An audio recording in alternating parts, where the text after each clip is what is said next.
Hello students, कैसे हैं आप लोग। उम्मीद करते हैं आप अपने घर में होंगे और खुश होंगे, सुरक्षित होंगे। आज आप लोगों के बीच शुरुआत करते हैं एक खूब सुंदर सी संगीत से।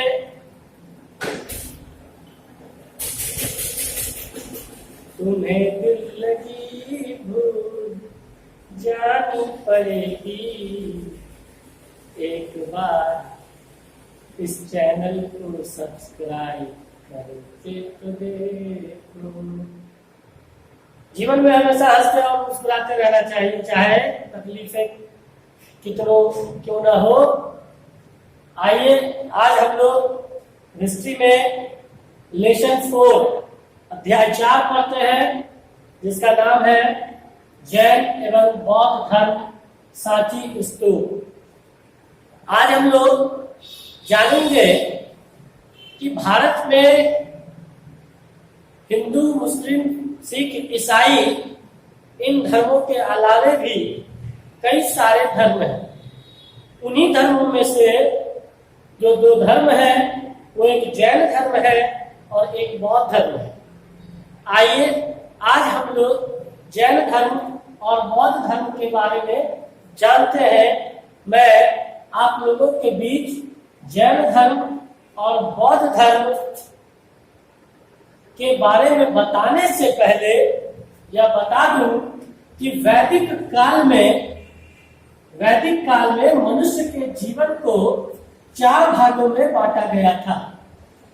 यानी सांसारिक जीवन को, इंसान के सांसारिक जीवन को 4 भागों में बांटा गया था वैदिक काल में, जिसे हम लोग आश्रम व्यवस्था के नाम से भी जानते हैं।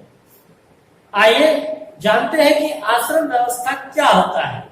आप लोग पहले भी इसके बारे में जान चुके हैं, लेकिन जो लोग नहीं जाने हैं वो आइए और जानते हैं हम लोग कि वैदिक काल में लोगों के सांसारिक जीवन को इस धरती पर 4 आश्रमों में, 4 व्यवस्थाओं में बांटा गया था। जिसका सबसे पहला जो आश्रम व्यवस्था है वह है ब्रह्मचर्य आश्रम।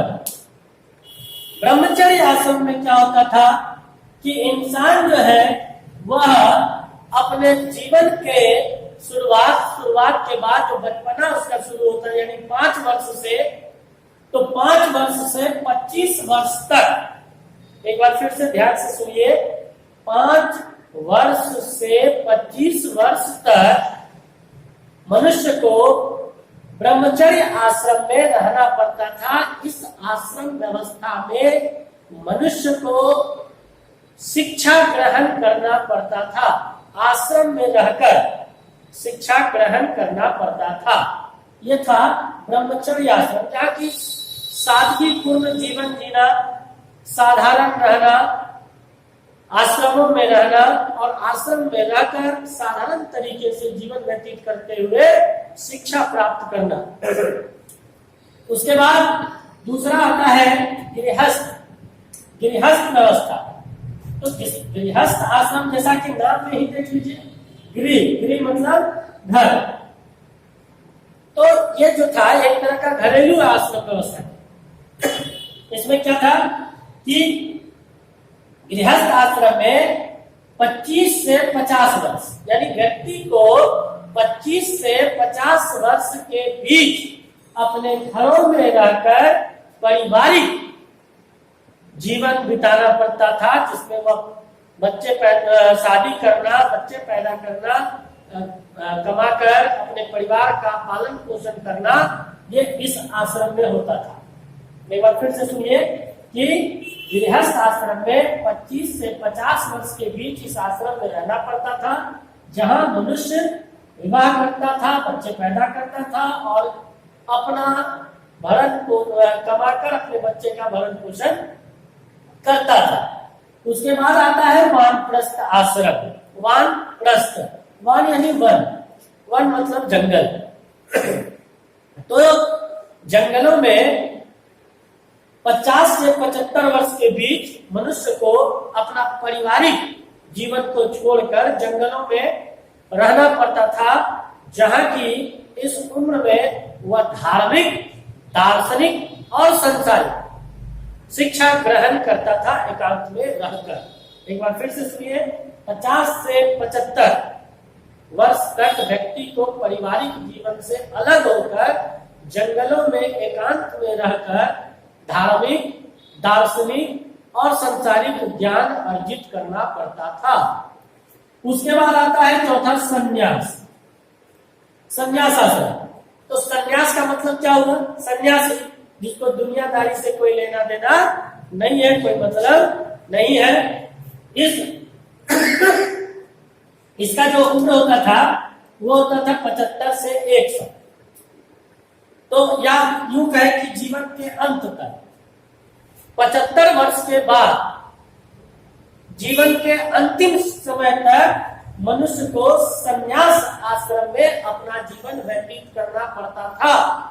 और इस उम्र में व्यक्ति अपने परिवार से, अपने सभी रिश्तेदारों से, नाताओं से, सभी संबंधों से नाता तोड़कर एकांत जीवन व्यतीत करता था और यहीं पर वह अपना शरीर त्याग देता था। तो इस तरह से वैदिक काल में आश्रम व्यवस्था को 4 भागों में बांटा गया था: ब्रह्मचर्य आश्रम, गृहस्थ आश्रम, वानप्रस्थ आश्रम और संन्यास आश्रम। उम्मीद करते हैं कि यह आप लोगों को समझ में जरूर आया होगा। अगर नहीं भी आया है तो आप कमेंट में हमें बताएंगे, हम अगली क्लास में वो बता देंगे।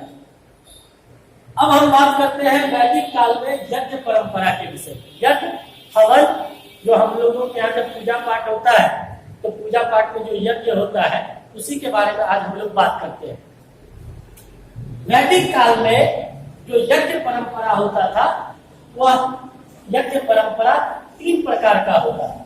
कितने प्रकार का? जी हाँ, 3 प्रकार का। यज्ञ परंपरा वैदिक काल में 3 प्रकार के होते थे। जो सबसे पहला यज्ञ परंपरा होता था वो था वाजपेयी यज्ञ। वाजपेयी यज्ञ में क्या होता था भाई? तो वाजपेयी यज्ञ में ये होता था कि यह 1 साल में 17 दिन तक, ध्यान से सुनिएगा, साल में यानी 365 दिन में 17 दिन तक यह यज्ञ चलता रहता था। और इस यज्ञ को शक्ति प्राप्त करने के लिए किया जाता था। क्या प्राप्त करने? जी हाँ, शक्ति प्राप्त करने के लिए किया जाता था। उसके बाद आता है राजसूय यज्ञ। राजसूय यज्ञ में क्या होता था? राज यानी शासक, सत्ता। जी हाँ, तो राजा का पद प्राप्त करने के लिए, राजा का पद प्राप्त करने के लिए यह यज्ञ 2 वर्षों तक लगातार, सोचिए कितने वर्ष? हाँ, 2 वर्ष तक। तो 2 वर्षों तक राजा को यह यज्ञ करना पड़ता था। और यह जो यज्ञ होता था यह काफी सुख, समृद्धि और ये शक्ति के लिए किया जाता था। उसके बाद आता है अश्वमेध यज्ञ। अश्वमेध यज्ञ, जैसा कि उस दिन रामायण में भी दिखाया था, जिसमें कि भगवान श्री राम ने अपने घोड़े को छोड़ा था यज्ञ करवाने के बाद, जिसे लव उसने पकड़ लिया था अपनी बेटे की भी। अश्वमेध यज्ञ, अश्वमेध में क्या होता था कि यह यज्ञ 3 दिनों तक चलता था। 3 दिनों तक चलता था। और इस यज्ञ में राजा चक्रवर्ती सम्राट बनने के लिए, चक्रवर्ती सम्राट बनने के लिए अपने घोड़े को खुला छोड़ देता था। अपने घोड़े को खुला छोड़ देता था। और घोड़ा जहां तक विचरण करता था, विचरण मतलब घूमता था, करता था, वहां तक का क्षेत्र राजा के अधीन हो जाता था, यानी राजा के अंडर में हो जाता था। तो हम उम्मीद है कि आप लोगों को यह भी समझ में आई हो। कोई दिक्कत नहीं होना चाहिए, एकदम शानदार तरीके से बता दिया गया है। उसके बाद तो आप लोग जानते हैं ब्रह्मचर्य वैदिक काल में जो आश्रम व्यवस्था था वो ब्रह्मचर्य, गृहस्थ, वानप्रस्थ और संन्यास। उसके बाद जो यज्ञ परंपरा थी वो वाजपेयी यज्ञ जो यहाँ 17 दिनों तक होता था। राजसूय यज्ञ यह जो है राजा का पद प्राप्त करने के लिए 2 वर्षों तक होता था। और अश्वमेध यज्ञ यह 3 दिनों तक होता था। चक्रवर्ती राजा बनने के लिए। अब हम बात करते हैं जैन धर्म के विषय। देखिए, दुनिया में कहा जाता है कि दुनिया में शांति का खोज करने के लिए, चाहे वह गौतम बुद्ध हो या महावीर स्वामी हो, इन लोगों ने अपने परिवार को, घर को, सबको छोड़ दिया सत्य की खोज करने में। तो आइए हम लोग आज जानते हैं जैन धर्म के बारे में। जैन धर्म में क्या है? देखिए, जैन धर्म में जो महावीर स्वामी थे, महावीर स्वामी जो जैन धर्म के संस्थापक माने जाते हैं, इस महावीर स्वामी का जन्म 540 ईसा पूर्व में, महावीर स्वामी का जन्म 540 ईसा पूर्व में वैशाली बिहार, जी हाँ, अपने बिहार, जिस बिहार के हम लोग वासी हैं, महावीर स्वामी का जन्म 540 ईसा पूर्व में वैशाली बिहार के कुंडग्राम गांव में हुआ था। उसका वास्तविक नाम यानी रियल नाम उसका वर्धमान था। क्या था? वर्धमान। और उसके पिता का नाम सिद्धार्थ था, जिसके बारे में बचपन में आप लोग कहानी भी सुने होंगे सिद्धार्थ के विषय में, जिसमें कि एक हंस को बाण लग जाता है, घायल हो जाता है हंस, तो यही सिद्धार्थ जो है उसकी रक्षा करता है।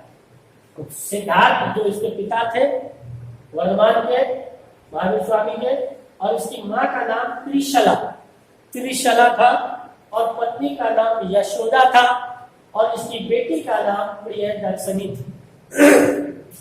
तो एक बार फिर से हम बता दें कि महावीर स्वामी जो जैन धर्म के संस्थापक थे, उनका जन्म 540 ईसा पूर्व में वैशाली बिहार के कुंडग्राम गांव में हुआ था।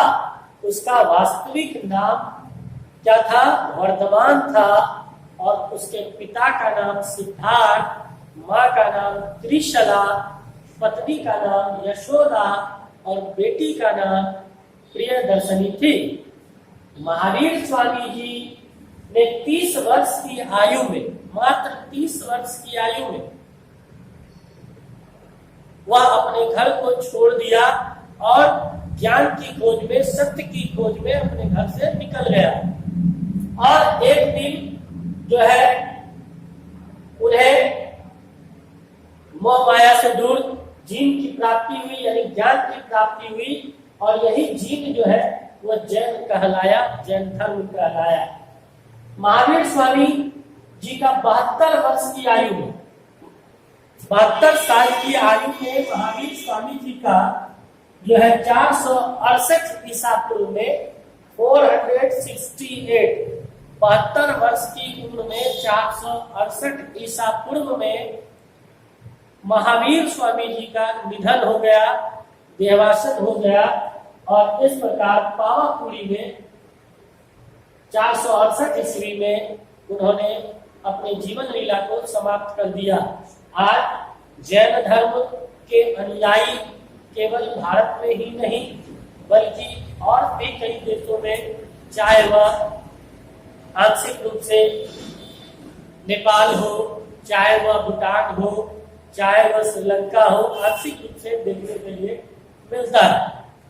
तो इसी तरह से आज हम लोग 3 तरह के टॉपिक पर डिस्कशन किए अध्याय 4 में। उम्मीद करते हैं कि आप लोगों को बहुत अच्छे तरीके से समझ में आया होगा, 100% आया होगा। आज जैन धर्म और बौद्ध धर्म के विषय में अगले क्लास में हम आप लोगों को जो पढ़ाएंगे वो पढ़ाएंगे बौद्ध धर्म के बारे में, जिसमें हम बताएंगे कि गौतम बुद्ध की जीवनी, गौतम बुद्ध की शिक्षा, गौतम बुद्ध का ज्ञान, उन लोगों के बारे में हम बताएंगे। जो गौतम बुद्ध का उपदेश था उन उपदेशों के बारे में भी बताएंगे।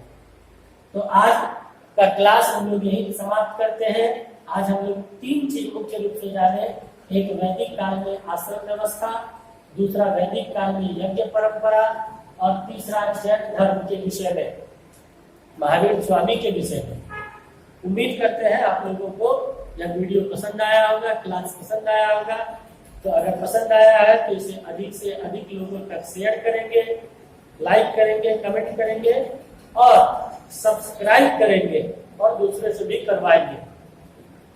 मिलते हैं फिर कल हम लोग पढ़ेंगे साइकोलॉजी, मनोविज्ञान पढ़ेंगे कल हम लोग। ओके, ठीक है, बाय, सी यू।